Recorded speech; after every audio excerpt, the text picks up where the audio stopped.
Yun, good morning San Jose City. And dito tayo kila Papa ngayon. Umuwi tayo kasi kukunin natin tong Z1000. Iuwi na natin siya ng Laguna.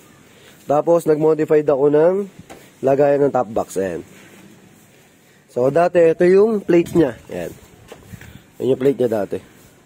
Buti na lang sakto yung mga butas, yung lagayan nung sa plate. Ayan. Hindi na ako nag-modified nung sa butas nung sa bracket nung duhan. Kasi yung mga top box ko, puro duhan. Kaya dito sa Z1000, duhan din yung kinuha ko. Pero, 35 liters lang. Ito, maliit lang siya. Halos sandangkal lang yun. Para bumagay siya dun sa forma ng Z1000. Kasi pangit pag masyadong malaki.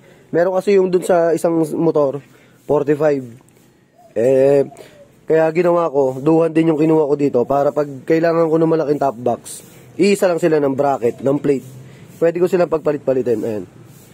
Kaya lang sa 35 liters, all black lang, walang scratch proof. Yung nandun sa 45 ko, may scratch proof eh. Pero goods pa din. Ayan. Tapos ito yung dating bracket nung kasama nung pang Z1000 na bracket. Ito yan. Ngayon, buti na lang nung tinesting namin to ni Papa, sakto yung sa plate niya. Yun oh. Kailan, salpa ko lang yung sa duhan na ito. So, ayan. Saktong-sakto lang, oh, yung 35 liters. Sa Z1000. Ganda niya tignan, oh. Ano? All goods. Yan. Washingin natin kasi ang dumi. All goods na. Ito yung loob ng duhan. Wait lang.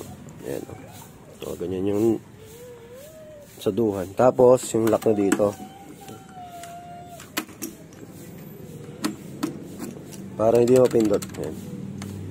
So ito naman, sarap. Ganun lang din, kawit lang din. Ayan. Tapos lock. Ayan. Ito, hindi na mapipindot. So safety na siya. Ayan, all goods na. Meron na tayong duhan na pang Z1000, pati yung bracket. Ayan. Woohoo! Okay na, okay na. Kakabit ko pa ibang gamit eh. So, thank you. Ride safe. Ingat.